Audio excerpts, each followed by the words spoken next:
우리가 21세기 하면은 의미의 시대다 이렇게 얘기를 합니다.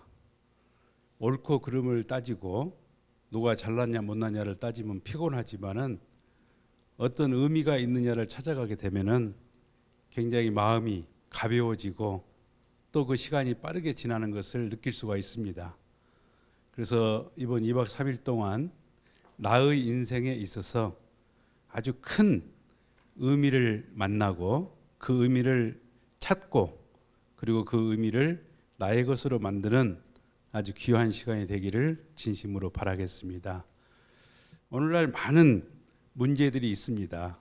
제도가 문제다, 또 정치가 문제다, 사회 구조가 문제다, 그리고 환경이 파괴되고 오염이 가득함으로써 여러 가지 불규칙한 환경이 찾아온 것이 참 큰 문제다 이렇게 얘기를 하고 있습니다. 그러나 문선명 한학자 총재님께서는 그 모든 문제가 있음에도 불구하고 그 문제의 해법을 찾는 것은 자기 자신에게 있다 이렇게 말씀을 주셨습니다. 나의 자신, 내 자신을 들여다보는 것이 이 모든 문제를 해결할 수 있는 하나의 해법이다 하는 것입니다. 그럼 내 자신을 들여다보면은 그렇습니다. 누구라도 선하게 살고 싶어 하면 다 가지고 있지만은 그 선하게 살고 싶은 마음과 반대되는 악한 말을 하고 악한 행동을 하며 살아가는 것은 우리들의 모습이 아닌가 싶습니다. 이처럼 내 안에 선을 지향하는 본심이 있고 그 선과는 반대되는 악을 지향하는 사심이 있다는 거예요. 아마 이것은 누구도 부정할 수가 없을 것입니다. 어떤 존재든지 이처럼 상반된 지향성을 가지고서는 존재 그 자체가 불가능합니다. 상반된 지향성을 가지고 있는 존재를 우리가 흔히 말할 때 모순된 존재다 그렇게 말을 해요. 우리가 대화를 할 때도 서로 앞뒤가 맞지 않으면 어떻게 말을 합니까? 참 너는 모순됐다 이렇게 말을 합니다. 그 모순된 사람과는 창조적인 대화를 진행할 수가 없겠죠. 그래서 성서에 보게 되면은 내 마음으로는 하나님의 법을 즐거워하는데 그 마음속에 또 다른 법이 있어가지고 나를 죄의 법 아래로 이끌어가는 것을 내가 보는도다. 오라 나는 공고한 자다. 나를 구속할 자 누구냐? 오 주여 오셔서 나를 구속하소서. 이처럼 사도 바울은 그 깊은 기도 생활과 선교를 했지만은 자체 내에서 갈등하고 있는 자신을 굉장히 괴로워했던 그래서 고백한 내용이 여기에 나와 있습니다. 이처럼 모순된 존재는 시간이 가면 갈수록 어떤 상태에 놓이게 되냐면은 파멸될 수밖에 없다는 거예요. 모순된 조직은 반드시 무너집니다. 우리가 조직을 이끄는 그 지도자가 모순되게 정책을 만들고 모순되게 리더로서의 길을 간다면은 아마 그 사람의 길은 막히고 말 겁니다. 이처럼 파멸 상태에 놓여 있는 것, 이것을 기독교에서는 타락이다. 본연의 위치와 상태에서 떨어져서 잘못된 것이다. 이렇게 말을 합니다. 그렇다면 여러분, 타락의 개념이 뭘까요? 사람의 가치는 지정의를 가지고 얘기합니다. 얼마만큼 지적이냐, 얼마만큼 감수성이 있느냐, 정적이냐, 그리고 얼마만큼 그 사람의 생각을 행동에 옮기는 의지가 있느냐, 이 지정의를 가지고 그 사람의 가치의 기준을 정하는 거예요. 그렇다면은 타락함으로 말미암아 우리는 지적인 면에서 본다면은 무지한 상태에 떨어졌다는 것입니다. 아무것도 알 수 없는, 타락하지 않았다면 우리 인생을 밝히 알고 내가 왜 태어났으며 내가 왜 살아야 되며 어떻게 살아야 되며 어디를 향해서 갈 것인가를 알고 살게 되어 있었는데 타락함으로 말미암아 우리는 무지한 상태에 떨어져 있기 때문에 항상 불안하고 미래가 두렵고 불투명한 것은 우리들의 현재의 모습이 아닌가 생각을 하게 됩니다. 그렇다면 우리 인간을 구조적으로 보게 되면 내적인 마음과 외적인 몸이 있습니다. 그러니까 타락함으로 말미암아 내적인 무지가 생겼는데 그 내적인 무지를 영적인 무지다, 그렇게 말씀을 드립니다. 그러니까 영적인 무지를 좀 구체적으로 말씀을 드린다면 그거예요. 하나님이 계시는가? 하나님 만약에 계신다면 그분과 나는 어떤 관계에 있는가? 그리고 선이 무엇이며 악이 무엇인가? 내가 죽으면 어떻게 될 것인가? 그리고 죽음 이후의 사후의 세계는 정말 있는 것인가? 영원한 평화의 세계는 어떤 것이며 그 평화의 세계는 정말 가능한 것인가? 이것을 가리키는 기관이 있다면 우리는 그것을 종교적이다, 이렇게 말합니다. 종교라는 기관이에요. 그러니까 종교는 우리 인간의 내적인 아주 본질적인 무지를 깨우쳐주기 위해서 등장을 했습니다. 그래서 마로 종자에 가르칠 교자를 쓰는 겁니다. 으뜸이 되는, 근본이 되는, 마루가 되는 가르침이다 하는 말씀이 되겠습니다. 또 하나의 무지는 사람이 몸이 있듯이 어떤 외적인 무지라 그래요. 외적인 무지를 여기서는 물질적인, 육적인 무지다, 이렇게 말을 합니다. 그러니까 육적인 무지는 물질에 대한 무지예요. 이 자원이 우리 인간과 어떤 관계가 있느냐, 물질이 왜 생겨났으며 어떤 작용을 하며 어떻게 이용할 것인가 하는 것을 몰랐다는 것입니다. 그래서 18세기 말 와처라고 하는 분이 전기를 개발하고 전기기관이 생깁니다.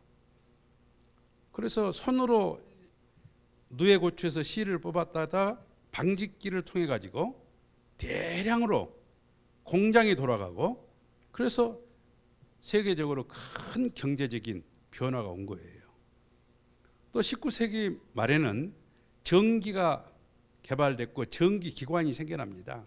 그러니까 전기를 통해서 전구가 나타났고 전화기가 나타났고 소위 기계가 자동화되고, 그 에디슨에 의해 가지고 전기로 그때 당시 이미 자동차가 나왔어요.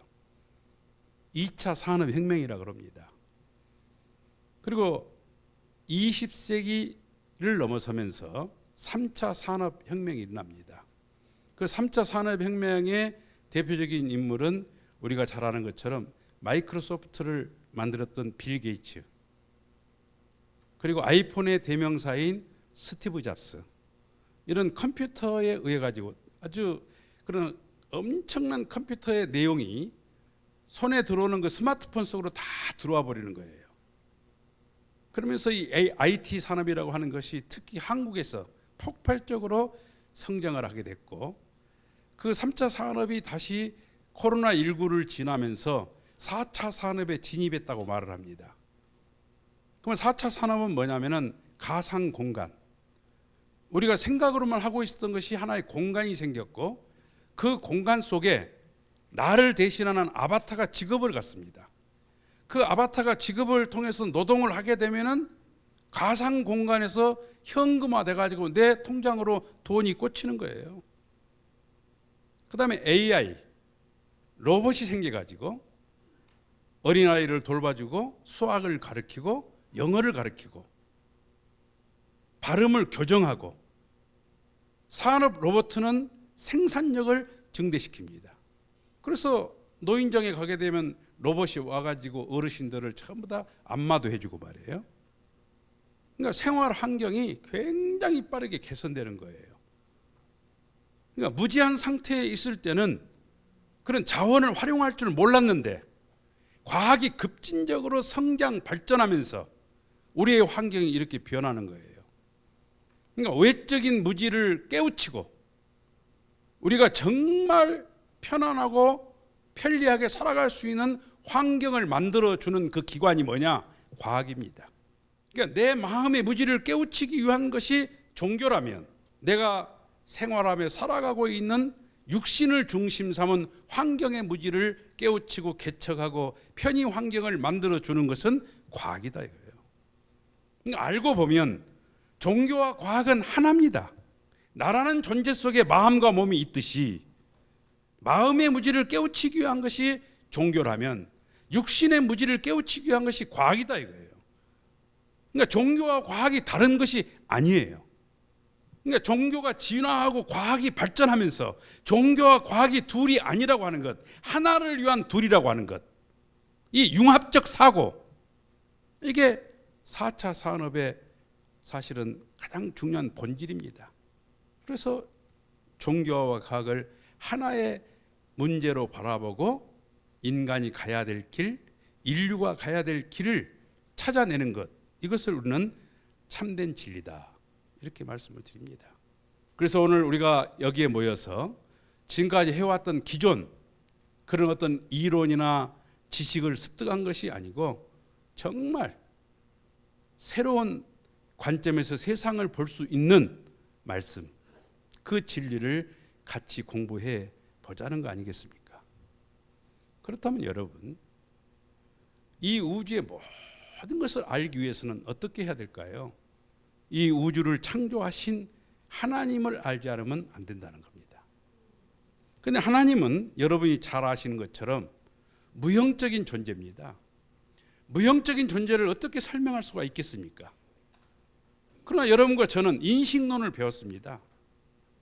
결과를 보면 원인을 알 수 있다는 거예요. 결과를 통해서 원인을 찾아갈 수 있는 논리를 우리가 배웠어요. 그런 귀납적 사고를 통해 가지고 하나님을 찾아갈 수 있다는 것입니다. 예를 들면 여러분의 얼굴을 보면 여러분의 마음을 짐작해 볼 수가 있습니다. 지금 여러분들의 표정을 보면은 굉장히 무겁고 뭔 일인가 싶고 언제까지 할 건가 궁금하고 그런 생각을 하고 앉아 계신 것 같습니다. 그러니까 앉아 계시는 자세를 보면 이분이 정말 자발적으로 왔는가 아니면 누군가에 의해서 끌려왔는가 알 수가 있다는 거예요. 그러니까 그 사람의 외모를 보면 내면 세계를 알 수 있다는 거예요. 작품을 보면 작가의 성품을 알 수 있다는 거예요. 그 사람의 작품을 분석해 보면 그 작가가 어떤 생각과 어떤 철학과 어떤 사상을 가지고 그 작품을 구상했는가를 알 수 있다는 것입니다. 이처럼 하나님이 지어놓으신 피조 만물 세계를 보면은 하나님의 신성과 능력을 분명히 보야 알게 되라니 저희가 핑계하지 못할 것이다. 사도 바울은 이렇게 얘기하고 있습니다. 하나님이 지어놓으신 이 피조 세계를 보면은 조그만 꽃이 피어난 걸 보면 정말 신비하지 않습니까? 그 꽃을 하나님이 누구를 위해서? 우리를 위해서.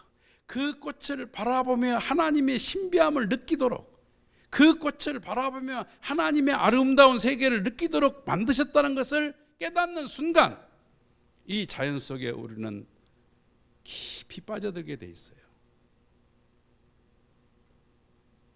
그렇다면 피조 세계를 통해서 하나님을 만나본다면 그렇습니다.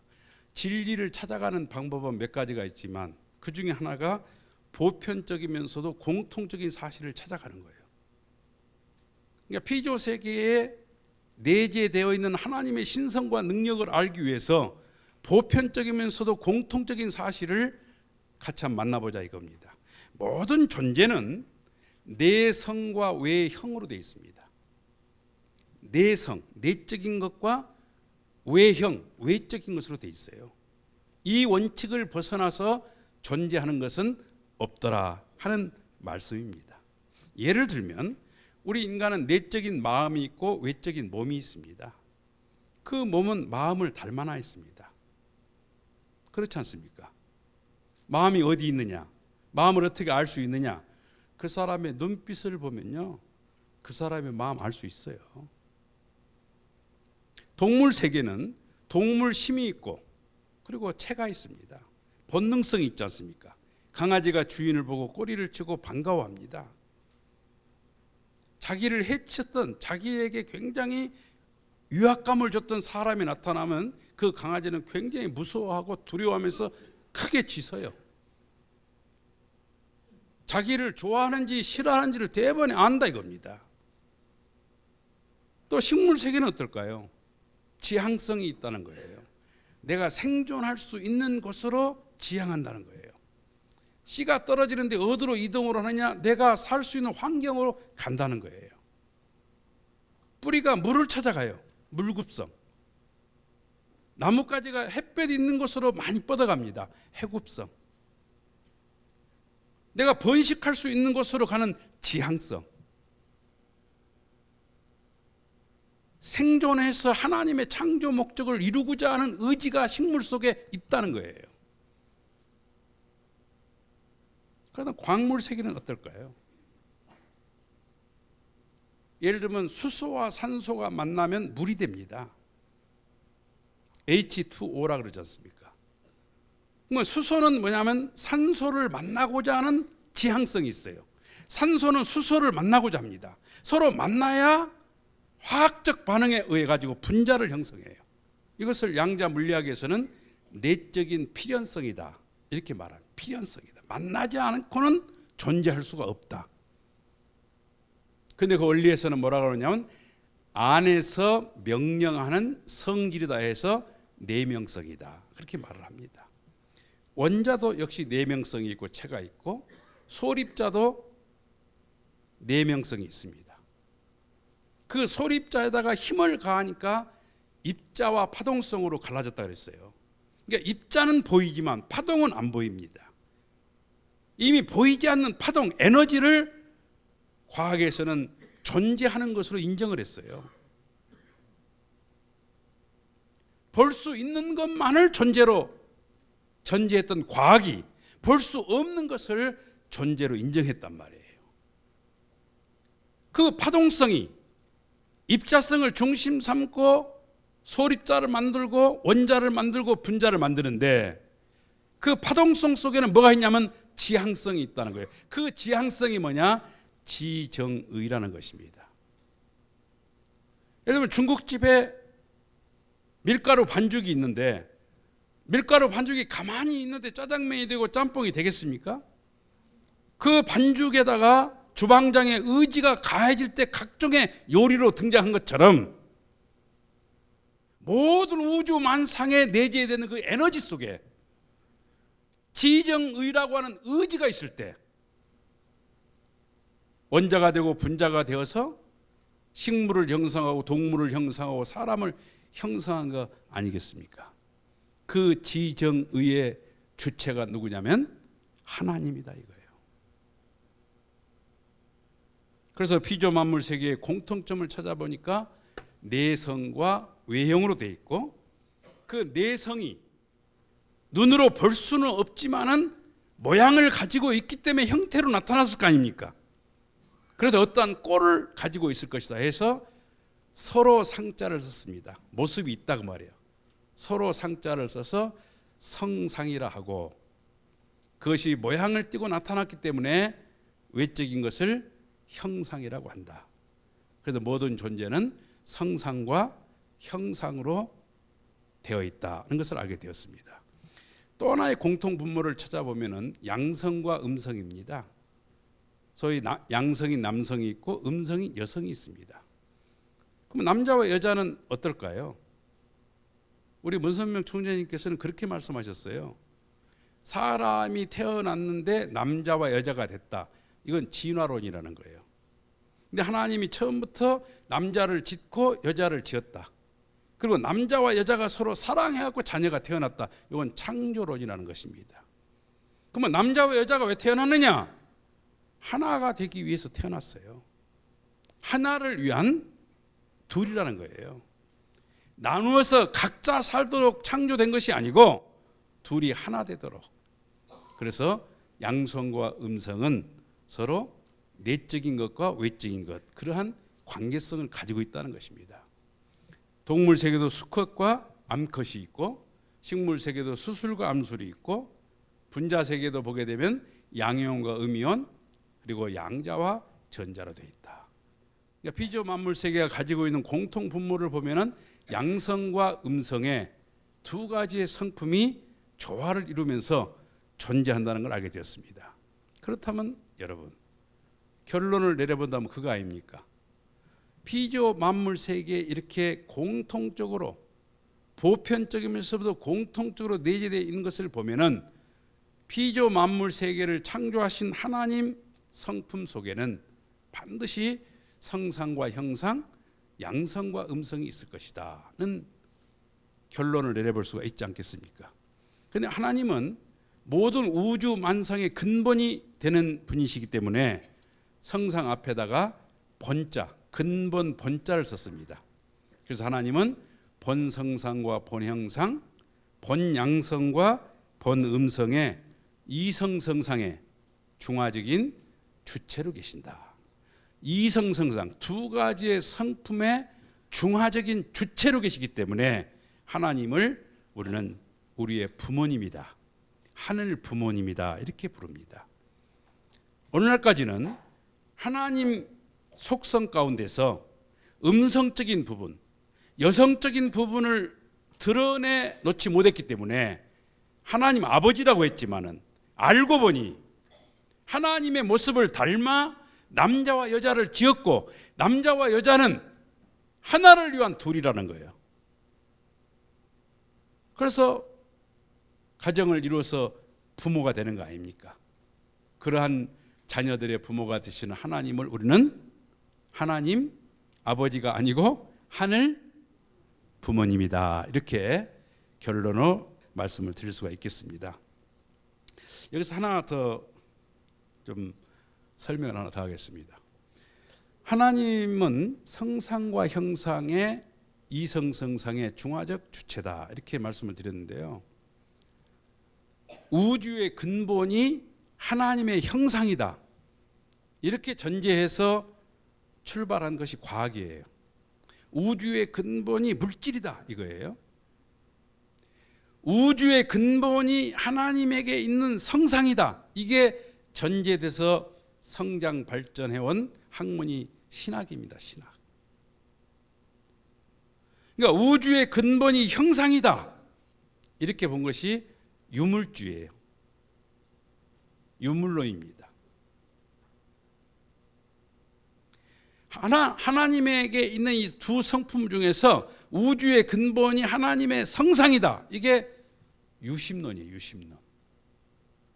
하나님의 성상을 우주의 근본으로 본 것이 신본주의고 하나님의 형상을 우주의 근본으로 보는 것이 인본주의입니다. 인본주의가 공산주의고 신본주의가 민주주의 아닙니까? 그러니까 인류 역사 6천년을 돌아보면은 이처럼 인본주의와 신본주의, 유물론과 유심론, 헬레니즘과 헤브라이즘 이 이념적 대립이 체제를 만들고 그 체제가 전쟁을 만들었습니다. 인류 역사 속에 끝없는 갈등과 전쟁과 반목하면서 싸움을 해왔던 것은 하나님의 성상과 형상을 다른 걸로 봤다고 말이에요. 근데 알고 보니 성상 속에 형상이 있고 형상 속에 성상이 있다는 걸 알게 되었습니다. 마음을 떠나서는 몸이 있을 수 없고 몸을 떠나서는 마음이 있을 수가 없습니다. 그러니까 이것을 알게 되면은 모든 주의와 사상과 체제가 하나 된다고 말이에요. 그래서 이 사상을 통일 사상이다. 그 통일이 무엇을 지향하느냐? 평화를 지향하기 때문에 이 사상을 우리는 이름하여 평화 사상이다. 이렇게 말씀을 드릴 수가 있습니다. 이처럼 근본 원리는 원리적으로 내 자신을 조명하면 인생이 보이고 그 원리적으로 세상을 바라보면 모든 사상과 주의가 본연의 위치로 찾아갈 수 있는 생명의 원리라는 것을 우리는 부정할 수가 없다 하는 말씀을 드립니다. 그렇다면 이것을 좀 더 구체적으로 여러분에게 설명을 해보겠습니다. 하나님의 성상이 뭐냐? 하나님은 사랑과 심정의 주체가 되신 분이다 이렇게 말을 해요. 그렇습니다. 하나님은 사랑할 때 나타나셔요. 심정적으로 정말 그 사람을 위하려고 할 때 그곳에 하나님 나타나셔요. 하나님이 나타나는 방법은 뭐냐면 사랑과 심정을 통해서 나타나는 무한대의 영적인 분이세요. 저는 그렇게 생각합니다. 성령의 역사는 사랑의 역사입니다. 그래서 우리가 그런 기도를 하잖아요. 꺼져가는 촛불을 마저 끄지 아니하시며 꺾어져가는 갈대를 마저 꺾지 아니하신 자비롭고 사랑이 많으신 나의 하나님, 하늘 부모님, 이렇게 기도하잖아요. 이게 성상입니다. 그럼 하나님의 형상은 뭐냐? 질서와 법도를 통해서 나타나는 강력한 파워, 질서 속에 나타나시 하나님은. 그래서 구약 성경을 신봉하는 유대교를 가보게 되면요, 굉장히 질서적입니다. 약속을 지켜요. 주의를 철저히 지켜요. 그러니까 질서와 법도를 통해서 나타나시는 하나님이시다. 우리가 질서를 지키고 법도를 지키면 세 사람이 합심하여 기도하면 이 산을 들어 저 바다를 메꾸신 전지전능하신 나의 하늘 부모님이시여, 이렇게 기도하잖아요. 우리도 어떻습니까? 사회생활을 하면서 신호등을 잘 지키고 법을 잘 지킨 사람은요, 그 사회에서 파워가 있어요. 근데 범법자는 파워가 없잖아요. 그렇지 않습니까? 그러니까 질서를 잘 지킨 사람은 힘이 생겨요. 그래서 성상을 무형이라고 본다면 형상은 유형입니다. 성상이라고 하는 것은 종적 질서라고 본다면 형상이라고 하는 것은 횡적 질서예요. 성상이 내적이라면 형상은 외적입니다. 그리고 성상이 원인이라면 형상은 결과입니다. 성상이 주체라면 형상은 대상입니다. 이처럼 원인과 결과, 무형과 유형, 종과 횡, 주체와 대상, 이 말을 왜 했을까요? 그 말은 성상과 형상은 떨어질래야 떨어질 수 없는 하나다, 그 말입니다. 주체가 없이는 대상이 있을 수 없고 대상이 없이는 주체가 있을 수 없잖아요. 그래서 하나의 그림을 가지고 여러분에게 표현을 해본다면 이런 도표가 가능합니다. 그래서 내 몸은 제2의 마음이다, 이거예요. 그 사람의 행동을 보면 마음을 유추할 수 있기 때문에 우리 인간의 몸은 제2의 마음이다. 그래서 둘은 떨어질래야 떨어질 수 없는 이성, 두 가지의 성품을 가졌다, 이거예요. 그리고 성상, 그런 모습이다. 하늘 부모님을 가장 높게 거룩하게 표현할 때 성상이라 그래요. 그래서 하나님은 이성 성상으로 존재하신다 하는 것을 알게 되었습니다. 또 하나의 성품을 여러분에게 소개해 보고 싶습니다. 양성과 음성이 되겠습니다. 성상을 하나님의 성상을 우리 인간의 마음에 비유하고 하나님의 형상을 우리 인간의 몸에 비유합니다. 그렇다면 여러분, 마음속에도 양이 있고 음이 있습니다. 몸속에도 양과 음이 있어요. 그 양적인 마음은 뭐냐? 적극적이고 미래지향적이고 아주 두드러지고 나타내기를 좋아하고, 이게 양적인 성품입니다. 음적인 성품은 뭐냐? 조직적이고 관리적이고 남을 보호하려고 하고, 이게 음적이에요. 그러니까 대상적 가치를 중시 여기는 그런 마인드를 가진 사람은 음성적이에요. 제가 심리학회에 있을 때 DNA를 분석해서 탐구성이 높게 나오면 그 학부모들이 굉장히 좋아해요. 근데 여러분, 탐구성이 높은 남자아이와 탐구성이 높은 여자아이가 결혼하잖아요. 금방 이혼합니다. 왜? 밤만 되면 서로 탐구하러 나가는 거예요. 그러니까 탐구성이 높은 아이는 탐구성이 낮은 아이를 만나야 돼요. 양적인 사람은 음적인 사람 만나야 돼요. 아주 남성스러운 사람은 어떤 사람 좋아하느냐? 여성스러운 사람 좋아해요. 남자 앞에서 눈을 뜨지 못하는 여성을 남자가 좋아합니다. 그럼 좋아하면 어떻게 되느냐? 그 순수하고 아주 힘이 없는 여성 앞에 대번에 남자가 노예가 돼요. 사랑의 노예가 돼요. 그래서 좋은 파트너는 나하고 맞아야 돼요. 만약에 여성이 양성이 강하다 그러면요, 굉장히 좀 순수한 남자 만나야 돼요. 그러니까 조화가 돼야 된다 이 말이에요. 그 조화가 굉장히 중요하다는 거예요. 우리가 노래를 할 때도 막 질러대는 그 파트를 뽀로떼라 그럽니다. 뽀로떼. 그다음에 잔잔한 환하게 나가는 그 파트를 피아노라 그래요. 그러면 노래 한 곡을 부를 때 클라이막스는, 대부분의 노래가 클라이막스는 뽀로떼일까요? 피아노일까요? 피아노입니다. 이 뽀로떼로 쫙 올라간 것은 왜 올라가냐면 그 다음에 피아노를 아주 클로즈업 시켜서 그 마음을 감동시키기 위해서 올라가는 거예요. 그러니까 강의를 할 때도 마찬가지입니다. 제 목소리가 지금 강약 조절이 잘 되고 있습니까? 완급, 강약, 완급, 느리고 빠르고. 그러니까 우리 마음속에 이처럼 음향이 있듯이 우리 몸에도 뭐요? 음과 양의 조화가 있다 이거예요.